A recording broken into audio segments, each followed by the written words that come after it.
예, 오늘 마태복음 21장 18절로 22절에 있는 말씀을 가지고 시장하신 예수님이라는 제목으로 말씀을 전합니다. 우리 다 같이 한번 인사할게요. 옆 사람 같이 하시고 앞뒤 사람 같이 하실 때 지난 한 주간 동안 평안하셨습니까? 인사합니다. 지난 한 주간 동안 평안하셨습니까? 평안하셨습니까? 평안하셨습니까? 지난주로 제31회 리오 올림픽이 폐막을 했습니다. 모든 선수들 다 수고를 많았지만 특히 우리 대한민국 선수단 열악한 환경 가운데서 너무나 고생을 많이 하고 또 좋은 성과도 올린 것 같습니다. 이제 제32회는 동경올림픽이 됩니다. 2020년에 4년 후에 열리게 되는 것을 바라보게 되어죠. 그래서 어쩌면 31회 올림픽이 동경에 사는 우리들로서는 어떻게 하나 좀 유심히 더 관찰을 했던 그러한 올림픽이기도 합니다. 왜냐하면 우리가 사는 동경에서 이제 4년 후에 32회 올림픽이 치러지기 때문에 어쩌면 우리가 더 가까이에서 올림픽을 볼 수 있지 않을까 생각이 되어지고 또 많은 응원을 우리가 해야 할 입장일 것 같습니다. 31회 올림픽의 쾌거라고 한다면 뭐 많은 부분에서 그렇기도 하죠. 특히 이제 양궁에서 전 종목 석권을 했고요. 그리고 펜싱에서도 정말 기적 같은 금메달을 따내기도 했고, 그리고 무엇보다도 이제 116년 여자 골프로서는 116년 만에 치러지는 대회에서 금메달을 한국 사람이 땄다는 거 별로 안 좋아하는 것 같은데 좋아합니까? 좋아하죠. 얼마나 기쁜지 모르겠어요. 다들 굉장한 염려를 했거든요. 사실 저도 그렇게 믿음을 주지 못했던 것을 굉장히 미안하게 생각을 해요. 그래서 안 나왔으면 좋겠다. 속으로 얼마나 그랬는데 회개해야 될 것 같아요. 그래서 사실 내심 제가 언젠가 여러분에게 말씀드렸지만 우리 메달권에서 하나도 메달 따지 못할 수도 있습니다라고 그렇게 얘기했던 이유가 사실은 다른 데 있지 않았는데 그래도 우리 박인비 선수가 얼마나 많은 불신과 얼마나 많은 예의가 있었겠어요. 그러니까 속이 많이 상했겠죠. 그랬더니 자기도 그것을 인정하는 듯한 말을 해서 마음이 더 아팠는데 아무튼 그런 쾌거가 있었습니다.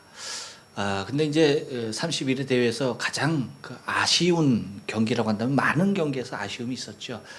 금메달 후보라고 얘기할 때는 막 수없이 많은 사람들이 그냥 막 추풍낙엽에 막 그냥 그렇죠. 추풍낙엽 같이 막 그냥 다 떨어져 나갔어요. 초반에 다 떨어져 나갔어요. 그래서 정말로 안타까웠는데 그 중에서도 좀 아쉬운 것이라고 한다면 다른 것이 아니라 저는 개인적으로 축구 종목이 굉장히 아쉬웠다 생각이 되어져요. 조 예선 1위로 8강에 올라갔습니다. 이게 올림픽 사상 처음이에요. 조 1위로 올라간 게 이게 무시무시한 일입니다. 어떻게 그렇게 이제 그래서 제가 그 신태용 감독에 대한 그런 신뢰가 얼마나 많이 크고 지금도 물론 큽니다. 정말 훌륭한 감독인 것 같아요. 근데 이제 8강전에서 온두라스에게 1대0으로 패하고 맙니다. 이것이 왜 가장 아쉬운 경기로 남느냐라고 할 때에 사실 우리가 올림픽이나 월드컵에서 4강 진출의 예가 없었다라고 한다면 뭐 당연히 그래라고 하지만 4강을 이미 진출한 바 있는 그런 경험이 있는 국가로서는 이 기세로 나가면은 4강뿐만 아니라 결승에서 금메달, 은메달을 놓고서도 다룰 수가 있겠다라고 하는 그러한 기대감이 있었던 것이죠. 근데 거기에서 8강에서 떨어지고야 맙니다. 과거 2002년도 한일 월드컵 때 여러분 기억하십니까? 우리가 8강에 오르는 거, 그 당시 8강에 오르는 건 기적이었어요. 기적이었습니다. 그 기적을, 그 위대한 업적을 이뤘던 히딩크 감독에게 기자들이 물었어요. 소감을 물었어요. 그때 히딩크 감독이 뭐라고 대답한 줄 아십니까? 나는 아직도 배가 고프다. 뭐라고 했다고요? 나는 아직도 배가 고프다. 다시 말하면 그 이상의 성적을 나는 기대하고 그 이상의 성적을 쟁취하지 않으면 안 된다라고 하는 어쩌면 감독으로서 자신의 내심에 있는 의지와 각오를 한마디로 표현한 말이 아닐까 싶습니다. 그것은 그냥 헛말이 아니었죠. 4강에까지 이르게 되어지는 그 놀라운 일들을 이뤘던 것을 바라보게 되어져요. 옛날 우리가 올림픽에서 굉장히 강세였던 종목이 있습니다. 그것이 뭔지 아십니까?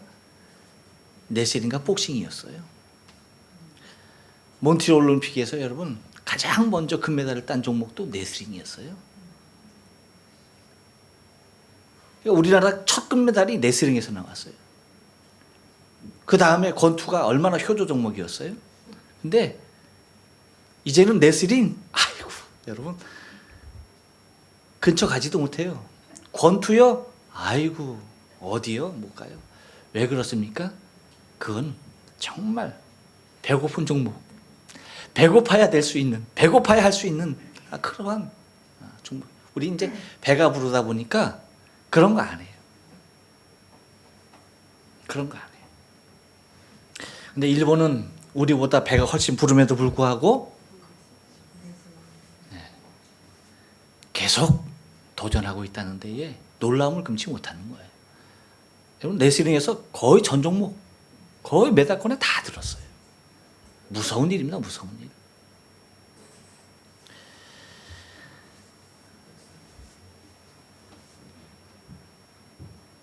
제가 여러분에게 묻고 싶은 질문이 하나 있어요. 여러분은 무엇에 배고파하고 있습니까? 지금 당장 배고픈가요? 저와 같이?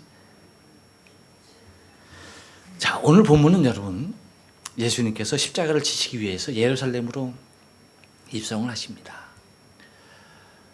호산나 다윗의 자손이여 하면서 수없이 많은 백성들이 환영을 받으면서 예루살렘으로 들어가요.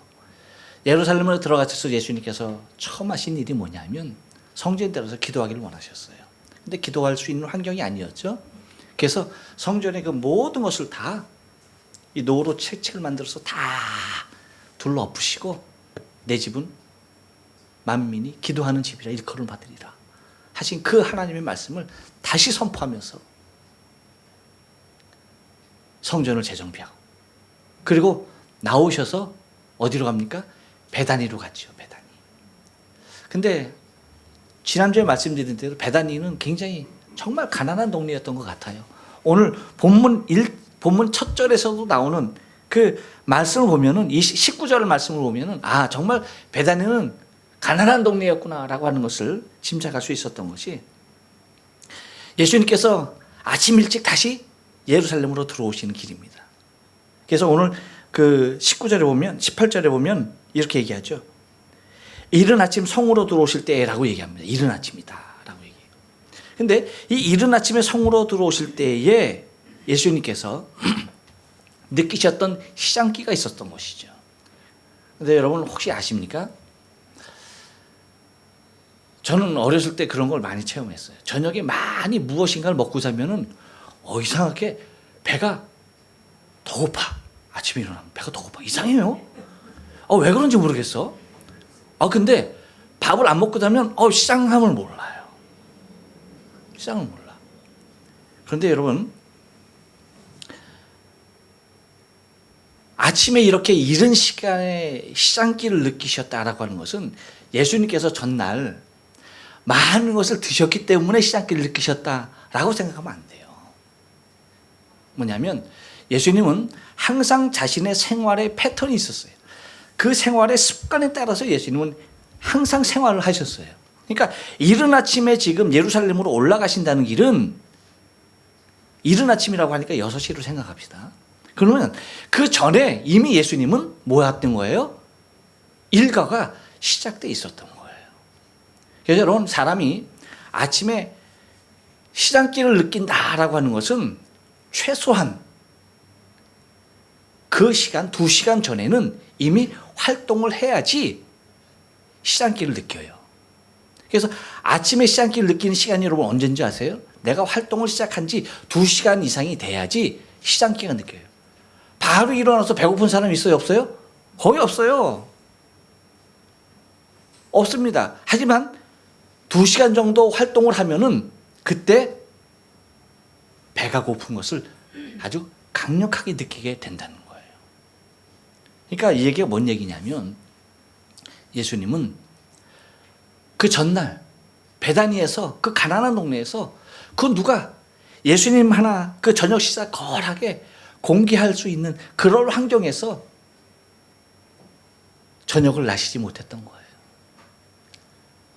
정말 배고픈 동네에서 함께 배고파하면서 저녁을 나셨고 또한 아침, 이 이른 아침보다 더 이른 새벽에 주님은 일어나셔서 습관대로 어딘가 가셔서 기도하고 오셨을 거예요. 기도를 한참 하시고 이제 베다니로 내려오는 그 시간이 오늘 마태가 표현하는 그대로 이른 아침에라고 얘기하는 시간이 바로 이 시간이죠. 그러니까 예수님은 이미 이전에 벌써 기도로서 당신의 삶의 일과를 시작하고 지금 예루살렘으로 향하고 있는 그 길에 여러분 우리가 그렇잖아요. 그 시장기가 있음에도 불구하고 잘 느끼지 못하다가 뭔가 먹을 것 보면 확 또 식욕이 강하게 작용하는 것을 바라보죠. 그러니까 예수님이 내려가시다가 무화과나무 한 그루를 보니까 갑자기 뭐예요? 시장기가 확 더 느껴지는 겁니다. 그래서 당신의 발걸음을 그 무화과 나무 쪽으로 옮기시는 거예요. 그리고 거기에서 무화과 열매, 그것으로 그 줄인 배를, 시장하심을 좀 달래기 위해서 무화과 나무를 바라봤지만 거기에 아무것도 열리지 아니하는 그 모습을 보면서 당신의 시장함을 채우지 못하고 예루살렘을 향하는 주님의 모습을 우리는 바라볼 수가 있다는 것입니다. 이른 아침에 주님의 허기진 모습, 이 모습 우리가 바라봐요. 그런데 정작 주님의 배고픔은 육신의 배고픔보다 당신의 영적인 배고픔이 이 무화과 나무 하나를 바라보면서 열매를 바라보면서 당신의 육신의 배를 채우려고 하셨던 것 같은 그 이상 더 간절한 영적인 배고픔이 당신 안에 있었던 것을 저는 오늘 본문을 통해서 좀 바라보길 원하는 것입니다. 여러분 한번 생각해 보세요. 예수님은 평소에 줄인 자들을 위해서 당신이 무엇인가를 베푸셨어요. 그렇죠? 그러셨어요. 당신의 배고픔에 대하여서 별로 이렇게 노골적으로 얘기하신 적이 없어요. 하다못해 제자들이 마을로 갔다가 와서 예수님 뭐 드셔야 되지 않습니까? 라고 얘기할 때 예수님은 그렇게까지 얘기했습니다. 나는 너희가 알지 못하는 양식이 있느니라 라고 하면서 오히려 육신의 시장함을 결코 표현하지 않았어요. 그런데 왜 하필이면 왜 지금 이 시각에 이렇게 당신의 배고픔을 토로하시면서 이렇게까지 나무를 저주하는, 여러분 예수님 이렇게 하신 적 있었어요? 없었어요? 없었어요. 그렇다면 이것은 당신의 육신의 배고픔에 대한 표현보다는 영적으로 당신이 더 배고파하고 더 간절히 원하는 무엇인가가 있다는 것에 대한 무화과나무, 열매 없는 무화과나무를 바라보고 하시는 표현이지 않느냐라고 하는 거죠. 왜? 더군다나 왜 그렇습니까? 이 시기는 6월절을 지내기 위해서 주님께서 지금 오셨잖아요. 6월절 고시기지 않습니까? 그러면 지금의 달력으로 말하면 3월 말이나 4월 정도에 해당하는 계절이에요. 근데 우리가 잘 아는 대로 무화과나무는 그때 열리지 않아요. 열매는 언제 열려요? 6월부터 열려요. 6월부터. 그러면 아직 열매가 없을 때예요. 그런데 그 열매가 없을 때에 그 나무를 보고 저주한다? 더군다나 여러분 마가복음에 보면 마가복음 11장 13절에 보면 마가는 어떻게 표현하고 있어요? 때가 아니다. 아직 무화과 때가 아니다라고 아주 정확하게 표현하고 있잖아요. 그런데 그런 모습을 보면서 주님께서 그렇게 표현했다라고 한다는 것은, 저주했다는 것은 당신의 단순한 육체의 배고픔을 채우지 못한 무화과 나무를 저주한 것이 아니라 그것을 통하여서 우리에게 무엇인가 요구하시는 당신의 요구가, 당신의 그 더 배고픈 모습이 있다는 사실에 대하여서 우리에게 말씀해 주는 것이 아닌가라고 하는 것입니다. 그렇다면 주님은 과연 무엇에 대하여, 어떠한 영적인 모습에 대하여 더 배고파하고 계셨는가, 더 시장하셨는가 하는 사실을 우리가 좀 살펴보면서 오늘 은혜를 좀 나누기를 원합니다. 한번 따라서 합니다. 이스라엘을 향한 배고픔이었습니다. 예, 여러분 오늘 그 19절 말씀 보니까 이렇게 얘기해요. 19절 상반절 말씀입니다. 길가에 한 무화과 나무를 보시고 그리로 가서 잎사귀밖에 아무것도 얻지 못하시고 라고 말합니다. 여러분 우리가 잘 아는 대로 무화과라고 하는 것은 이스라엘을 상징하죠. 그래서 우리나라 꽃은 무슨 꽃? 무궁화꽃. 예, 무궁화꽃이 곧 우리나라를 상징하듯이 무화과 하면은 이스라엘을 상징하고 있는 나무예요. 그러니까 그 무화과 나무에서 정말 주님께서 풍성한 열매가 있는 그 모습의 그 상태의 것을 주님께서 바라보길 원하셨던 거죠. 여러분 이스라엘은 하나님의 택한 백성이었습니다. 하나님께서 아브라함을 택하셔서 아브라함을 통하여서 이룬 애굽에서 엄청난 백성의 수를 늘리시고 모세를 택하셔서 그들이 나올 수 없는 노예로서 430년을 살았으면 여러분 자력으로서 스스로 구원할 수 있는 능력과 힘은 이미 다 상실한 민족이에요. 어쩌면 그들의 고향은 이미 애굽이 되고야 말았어요. 그러니 이 애굽에서 다른 세계로 간다, 그것은 바라볼 수도 없는 이야기였습니다. 그런데 하나님께서 모세를 택하시고 그 모세를 통하여서 그들을 불러내시지 않습니까? 기적적인 모습으로 불러냈어요. 그러면서 가나안 땅에 들어가기 전에 시내산에 이르러서 그들과 언약을 맺습니다. 나는 너의 하나님이다. 너희는 나의 백성이다. 이것을 성문화시켜서 그들에게 주고 백성으로서의 삶, 하나님으로서의 책임져 주시는 인도하심을 약속하십니다. 너희가 나를 따르고 너희가 나를 순종하고 너희가 나만 의지한다라고 한다면 내가 너희를 너희 조상에게 약속한 그 땅으로 인도하고 그곳에서 너희를 번성케 하리라 라고 하시는 이 약속을 선언하셨다라고 하는 것이죠. 그 언약을 받은 백성이 이스라엘 백성이에요. 그래서 어느 민족보다 이스라엘 민족이 탁월함에서 돋보이는 것은 하나님의 그러한 선택적인 전적인 축복이 그들에게 있었기 때문이죠. 그래서 그들을 향한 하나님의 마음은 지금도 동일합니다. 지금도 그들을 향하여서 하나님은 언제나 돌아오길 원하시는 그런 간절한 마음이 너무나 큰 거예요. 왜?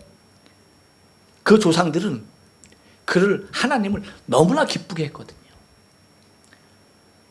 하나님의 마음에 합한 바 되어서 내가 너희 자손을 축복하겠다라고 하시는 그 약속을 이미 그 조상들에게 해놨기 때문에 그들이 언젠가 빨리 회개하고 돌아오기만을 주님은 지금도 간절히 바라고 계시는 마음은 여전하다라고 하는 것입니다. 그런데 그들이 회개치 않아요. 돌아오지 않는 거예요. 예수님, 당신이 이 땅에 오셨는데 곧 하나님, 당신이 말씀하신 바 되신 그분이 육신으로 이 땅에 오셨는데 그를 영접지 않는 거예요. 그들을 외면하는 거예요. 예수를 외면하는 겁니다.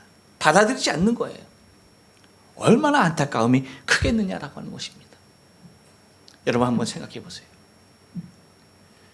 우리가 요나서를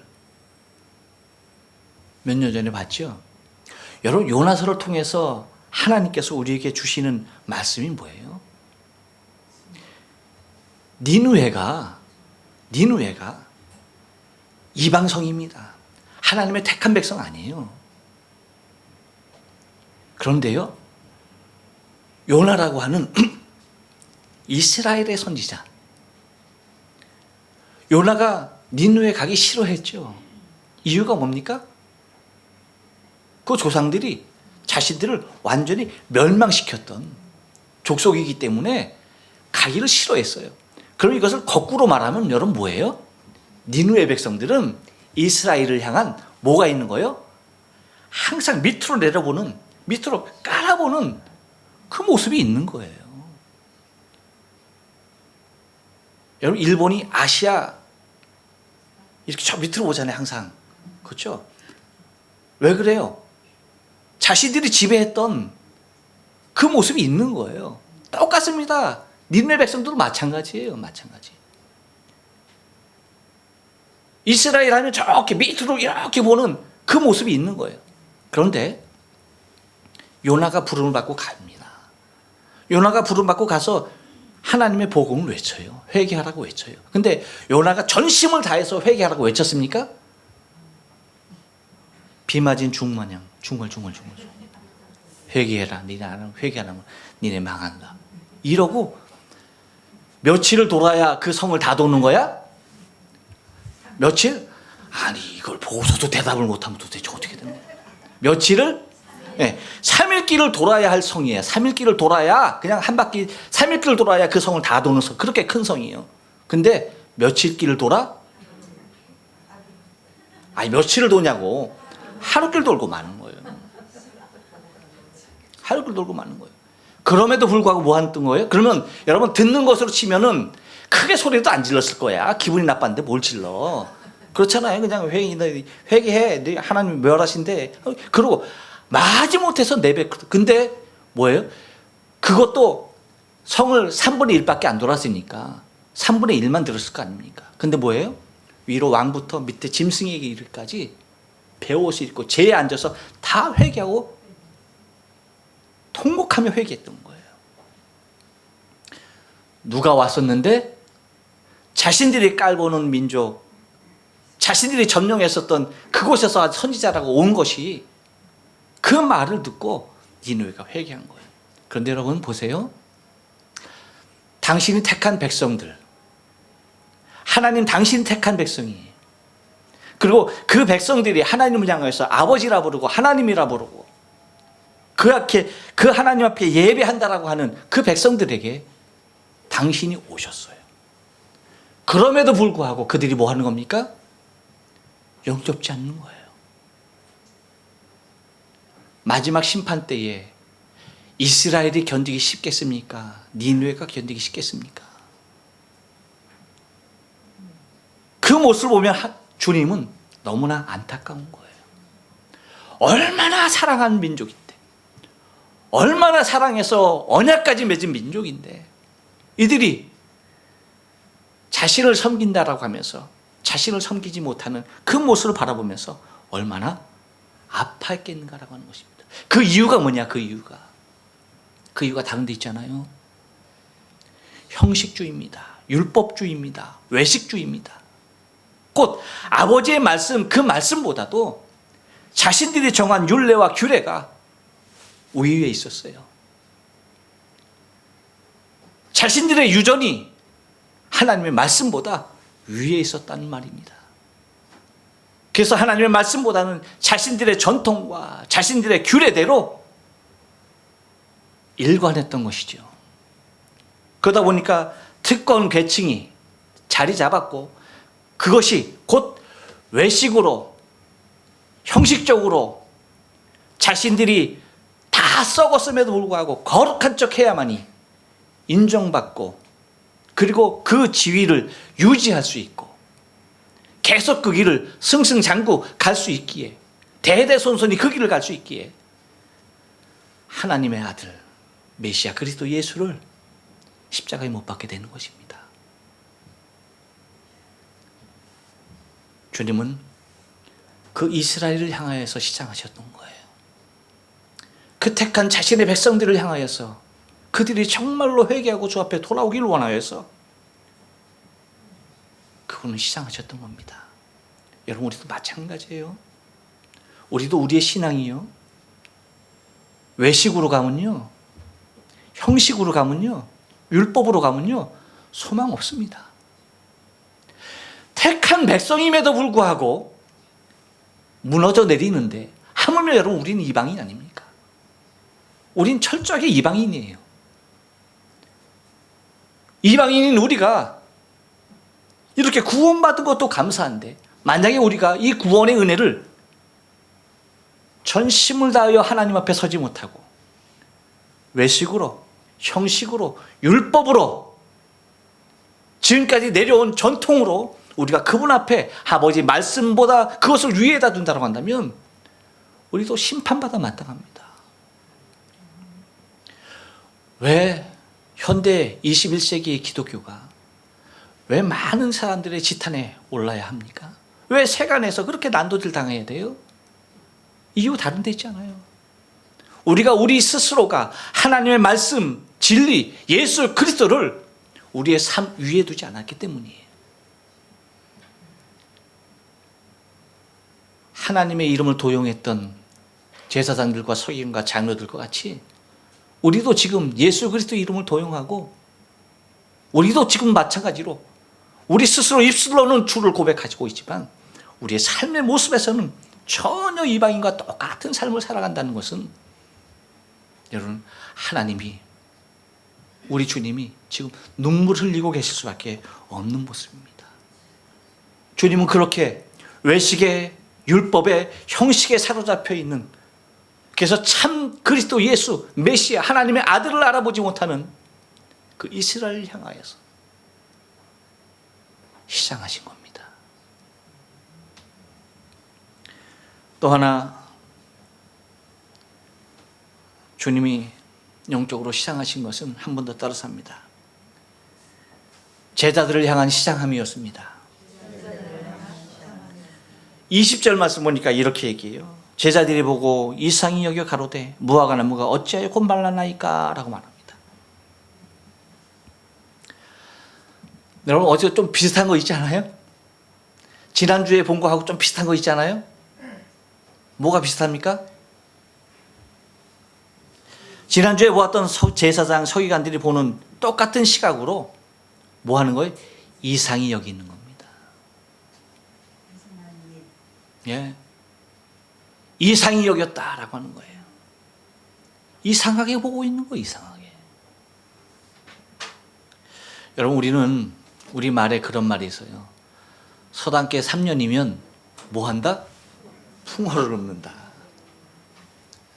풍어를 읊는다. 이 말은 여러분 이삿집계 3년이면 뭐 하는 거예요? 이사도 한다는 얘기예요. 요즘 말로 하면 네? 이사도 할 수 있는. 근데 제자들은요 예수님 3년을 넘게 따라다닙니다. 3년 반을 쫓아다닙니다.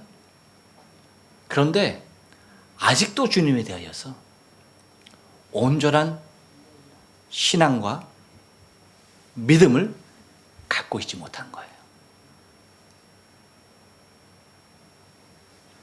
왜요? 여러분 예수님이 옛날 우리 저기 시골 동네에 있었던 마을에서 글 가리키던 훈장마도 못합니까? 그래서 3년 이상 따라다녔는데 아직도 이렇게 맹한 거예요?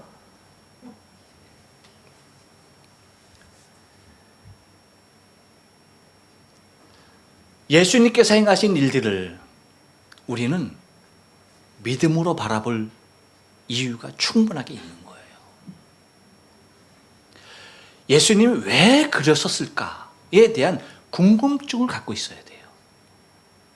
그런데요, 제자들의 질문은 왜가 아니에요. 어찌하여라는 말은 영어 성경에도 나와 있죠. how라고 나와. how. 어떻게. 일본어 구어체는 뭐라고 나옵니까? 도시대.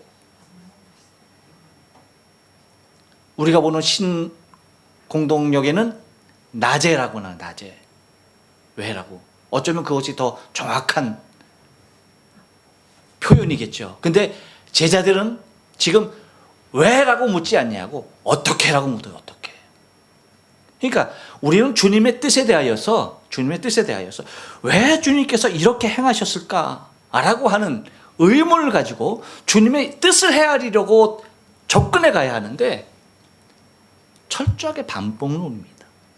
어떻게 어떻게 그리 됐는가? 라고 하는 철저하게 방법론적인 의도로 접근하려고 한다는 거죠. 여러분, 우리가 그러한 방법론으로 나오니까 주님께서도 그 방법론에 대해서 방법론적으로 우리에게 설명을 해주고 있습니다. 그 이하의 말씀은. 하지만 우리가 접근해야 할 주님의 마음을 이해하고 주님의 마음을 닮아가기 위해서는 왜 그랬었을까? 이상히 여기는 모습으로 어떻게 이렇게 됐는가 하는 차원이 아니라 주님께서 어떤 의도로 이렇게 하셨을까 하는, 왜 그러실까 라고 하는 그 의문을 가지고 주 앞에 나가야 함이 여러분 제자로서의 가장 합당한 모습이라고 할 수가 있는 거예요. 그런데 3년을 따라다녔지만 주님을 이해하려고 하지도 아니하고요, 주님을 더 깊이 알려고 하지도 않아요. 그냥 무엇인가 주님께서 행하시면 그것 어떻게 할 걸까? 그냥 겉으로만 주를 닮아가기를 원했던 그 모습, 그 성향들이 너무나 짙게 깔려 있다라고 하는 거예요. 우리의 신앙도 마찬가지예요. 여러분, 예수 믿은 지 몇 년 되셨어요? 갑자기 기분 나빠지죠? 이러한 상황에서 예수 믿은 지 몇 년 됐냐고 물으니까 갑자기 기분이 좀 상해지지 않습니까? 여러분, 예수 믿은 지 몇 년 됐어요? 많이 부르면 부를수록 욕된 거 아시죠? 더 크게 부끄러워지는 거 아시죠? 그러면 안 되는 거예요, 우리가. 오래 믿으면 믿었을수록 뭐 하는 거예요? 주님 닮아 있었어야죠. 그래서 주님의 모습이 그 안에 더 깊게 우러나와야죠.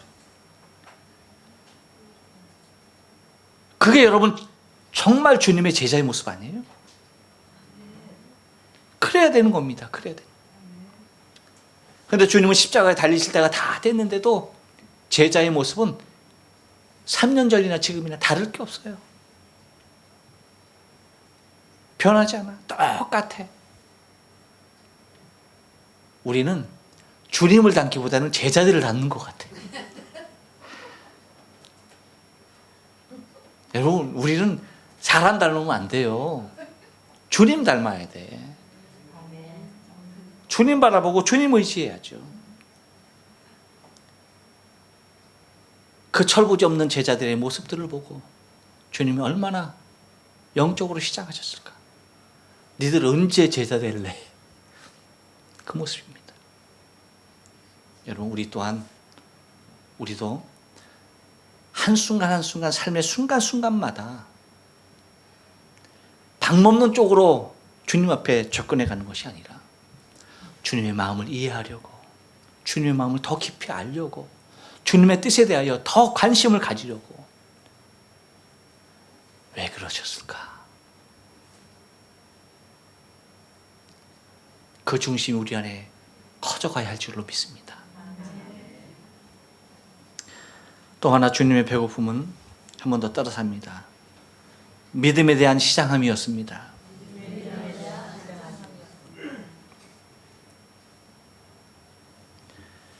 21절 말씀 보니까 예수께서 대답하여 가라사대 때 내가 진실로 너희에게 이르노니 만일 너희가 믿음이 있고 의심치 아니하면 이 무화과 나무에게 된 이런 일만 할 뿐 아니라 이 산더러 들려 바다에 던지우라 하여도 될 것이요 라고 말합니다.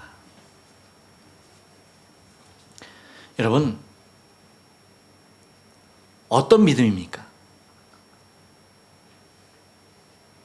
예수님께서 지금 말씀하시는 믿음이 어떤 믿음일까요?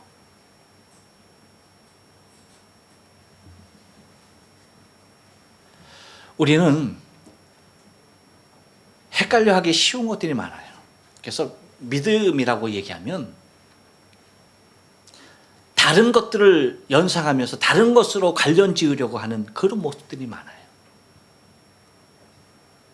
그래서 우리가 뭔가 열심히 하면 이 사람 그것을 보고 믿음이 있다라고 그렇게 판단하고 그렇게 이해하려고 하는 그 아주 모순된 일들이 우리 안에 있어요.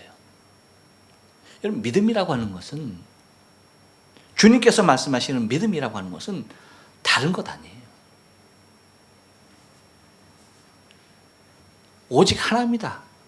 예수 그리스도입니다. 곧 예수 그리스도에 관한 것이 믿음이에요. 그 외의 것은 믿음이 아니에요. 예수 그리스도에 관한 것, 그것만이 믿음이지 그 외의 것은 믿음이라고 얘기하면 안 돼요. 그래서 믿음이라고 얘기하는 것은 오직 내가 전적으로 그분 예수 그리스도를 의지하느냐 안 하느냐, 그것이 믿음이 있느냐 없느냐의 차이예요. 믿음은 다른 게 믿음이 아니에요. 우리 행위가 믿음이 아니에요. 오직 그리스도 예수가 믿음이에요. 그분을 믿는 것이 믿음이지 다른 것, 우리의 능력, 우리의 행함, 우리의 선행, 여러분 이런 거 믿음 아니에요. 착각하면 안 돼요. 믿음은 오직 그리스도 예수, 그분이에요. 그래서 여러분 오늘 말씀 보면 그렇게 얘기해요. 의심치 아니하면이라고 말합니다. 너희가 믿음 있고 의심치 아니하면이라고 얘기할 때에 이 의심치 아니한다라고 하는 것이 뭐냐면 다른 것 아니에요. 일상에서의 동행을 말합니다. 날마다의 삶 속에서 그분과 동행하는 것을 말하는 거예요. 그러니까 전적으로 그분을 의지하는 삶, 전적으로 그분을 바라보고 그분을 의지하는 삶이 곧 뭐다? 의심치 아니하는 모습이다라고 하는 거예요. 그래서 그럴 때 뭐라고 얘기하는 거예요? 이 산더러 들러 바다에 던지우라 하면 던지울 것이요 라고 얘기합니다. 이것은 여기에 또 많은 사람들이 이 말씀을 갖고 수없이 많은 산을 향해서 명했습니다. 저도 전과자예요. 저도 전과자. 저도 고백하는 거예요. 저도 전과자예요. 제가 전과자면 뭐 다 전과자지. 아닙니까? 여러분 안 해봤어요? 이야, 표정이 묘하네. 해봤는데 말할 수 없다. 이거 같아. 나만 해봤겠습니까? 여러분만 해봤겠습니까? 우리 교인들만 해봤어요? 아니에요. 다 해봤을 겁니다. 그러면 이 지구상에 남아있는 사람 하나도 없어야 돼. 뭔 얘기인지 아십니까? 이 지구상에 남아있는 사람이 어디가 있겠어요? 없을 거예요. 그런데 남아있는 산은 고작하고 단 하나의 산이라도 바다에 들어간 산이 있습니까? 없습니까? 없어. 만약에 그런 일이 있으면 요즘 여러분 저 지구 저 끝에서 요만한 일이 일어나도 다 아는 세상이야. 그런데 그 거대한 산이 바다에 뛰어들어갔다. 그거 여러분 세상이 모든 세상이 떠들고 알 일입니다. 그런 얘기 있어요? 없어요? 없어요. 앞으로도 있을 겁니까? 없을 겁니까? 없을 거예요. 없어요. 그러면 예수님이 이거 뭔 말씀하신 건가? 무슨 말씀인가? 다른 거 아니에요. 의심치 아니한다라고 했을 때 그것이 아까 뭐라고 그랬다고요? 예수님을 전적으로 의지하면서 동행하는 일상의 삶, 순간순간 그분을 의지하는, 전적으로 그분을 의지하는 삶이라고 말했습니다. 그렇다면 이 산들을 올려서 저 산들을 던지우라라고 하는 것은 다른 게 아니에요. 우리가 의심하는 그 순간, 다시 말하면 그분을 의지하지 못하는 그 순간 우리에게 찾아오는 것이 있다는 얘기. 그것이 뭐다? 교만이라는 거예요. 교만. 그것이 높은 산과 같이 솟아오른다는 거예요.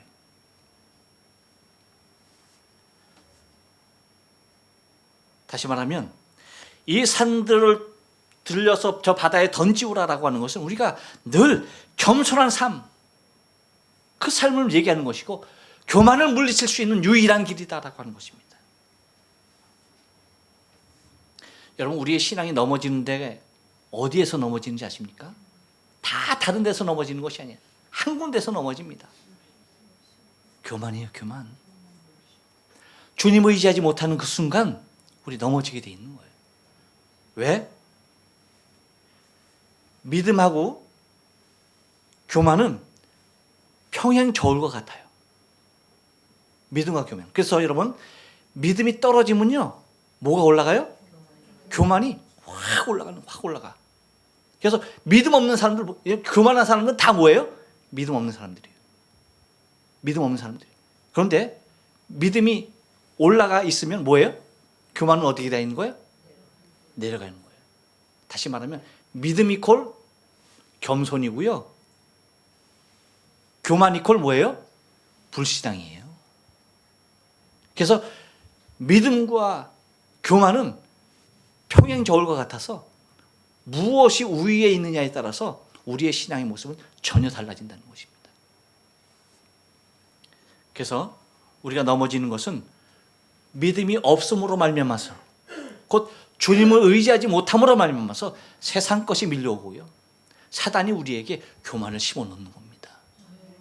그렇기 때문에 주님께서 안타까워하는 것은 당신만을 의지해야 할 당신들의 백성이 당신만을 의지하지 못하는 그 시장함이 너무나 간절한 거예요.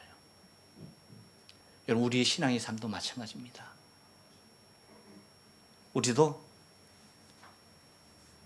내 안에 일어나는 믿음을 자꾸 저해하려고 하는 의심이 들어올 때에 우리의 교만은 점점 커지게 돼 있습니다. 세상의 것은 점점 불어나게 돼 있어요.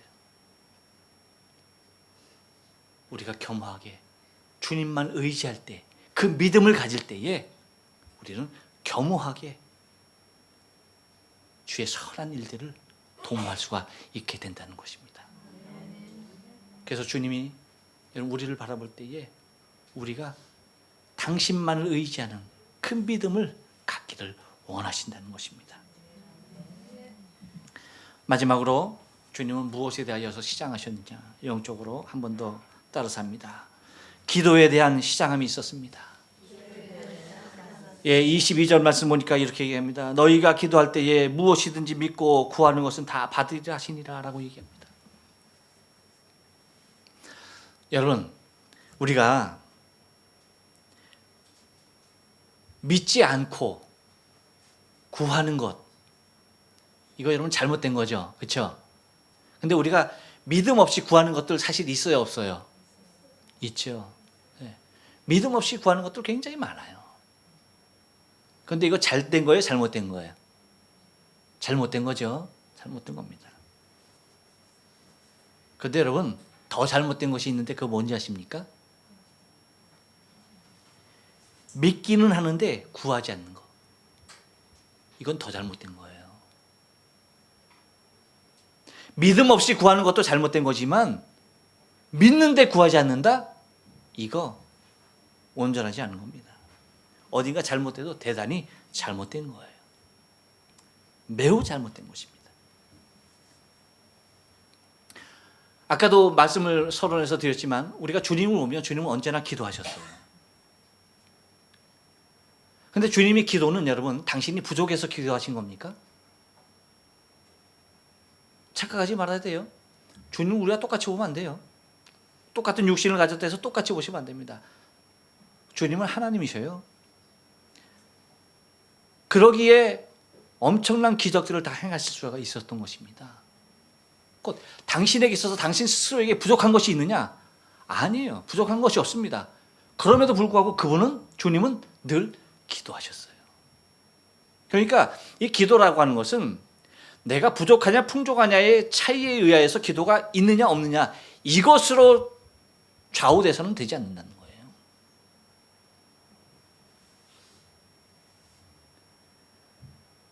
기도라고 하는 것은 주님이 왜 전혀 부족함이 없으신 그분이 왜 기도하셨느냐, 그 이유는 다른 데 있지 않습니다. 하나님의 뜻에 자신을 늘 복종시키기 위해서예요. 중요한 겁니다. 하나님의 선하신 그 뜻에 내가 그 뜻 가운데 몸부림치고 있는 거예요.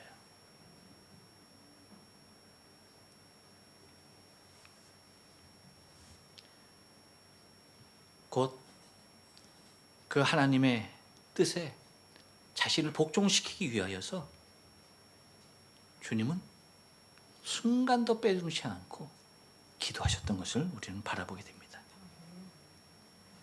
여러분, 하나님 되신 당신도 아버지께 기도했다라고 한다면, 그 뜻을 순종하기 위해서 기도했다라고 한다면 우리는 어때야 될까요? 기도하지 않으면 살 수 있습니까? 없습니까? 살 수 있습니까? 없습니까? 왜 거짓말 하세요? 잘 살잖아요, 지금. 잘 사시면서 왜 못 산다고 그래요?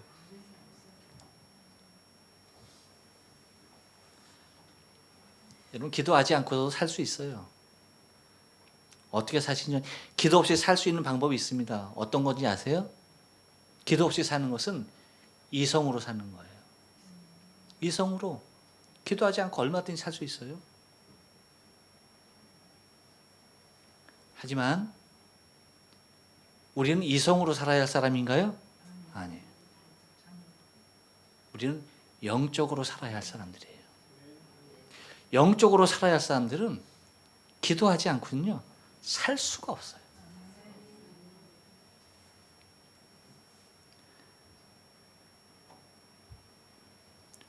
왜 이성으로 사는 것이 위험하냐라고 할 때에, 우리의 이성은 여러분 타락한 죄성에 젖어 있어요. 그래서 우리가 아무리 냉철하게 판단하고 우리가 아무리 냉철하게 행동한다 할지라도 결과는 뭐냐? 다 죄예요. 벗어날 수가 없어요.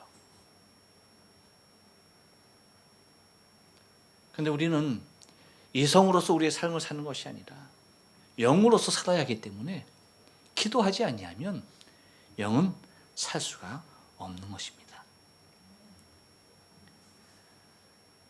그래서 주님이 지금 베다니에서 다시 예루살렘으로 들어가는 그 길에서도 시장길을 느끼실 만한 정도로 기도하시고 그 길을 가시고 계신 거예요. 단 하루도 주님은 하나님께 하나님의 뜻을 구하지 아니하고 그분의 뜻에 순종하려고 하는 그 의지를 가지지 아니하고 기도하신 적이 없어요. 여러분, 우리 기도해야 돼요. 영으로 살아야 하기 때문에 기도해야 돼요. 기도할 때 난 기도할 게 없는데, 그런 분이 있어요. 그거는 영으로 깨어있지 못하기 때문에 기도할 게 없다라고 느끼는 거예요. 하지만 여러분, 우리가 영적으로 생각하면은 기도할 게 너무나 많아요. 순간순간 하나님의 뜻 물어야 되죠. 그분의 뜻이 깨달아지면 그 뜻에 순종해야 되죠. 근데 여러분, 육신을 가진 우리는 영적으로 살려고 그렇게 예수님께서 평생을 기도하시면서 무릎으로 사셨던 이유가, 당신도 기도하지 아니하면 하나님의 뜻과는 전혀 상관없는 길을 간다니까요. 그러니까 그 구속의 길을 완성하기 위해서 뭐예요? 무릎으로, 기도로 당신의 일생을 사셨던 거예요. 우리도 마찬가지예요. 우리도 하나님의 선하신 뜻을 이루려고 한다면 우리는 기도로 살아야 돼요. 하나님의 뜻을 묻길 바랍니다. 그리고 하나님의 뜻이 깨달아지면은 하나님, 내가 이 뜻에 순종할 수 있는 능력을 달라고 그 능력을 구해야 돼요. 주님이 뭐 그렇게 기도할 일이 많았겠어요? 한 가지 그겁니다. 하나님 아버지 그 뜻에 내가 순종으로 가로갈 수 있도록, 오늘도 순종으로 아버지의 뜻을 이룰 수 있도록 도와달라고 그렇게 기도하는 겁니다. 그렇게 기도하면요, 우리가 흔히 기도라고 생각하는 거, 그거요 구하지 않아도 주십니다. 우리가 흔히 기도 제목으로 삼고 있는 거, 그거 얘기하지 않아도 다 주십니다. 그래서 주님 뭐라고까지 말씀하십니까? 너희가 기도할 때에 무엇이든 믿고 구하는 것은 다 받으리라 라고까지 말씀하시는 거예요. 여러분 바랍니다. 주님은 지금 시장하세요. 주님의 배고픔을 통하여서 여러분 무엇을 바라보길 원하십니까? 저주받은 무화과입니까? 아니에요. 지금도 이스라엘 백성들을 안타깝게 돌아오기를 바라시는 그 주님을 기억해야 합니다. 시장하신 주님을 보고 무엇을 생각하십니까?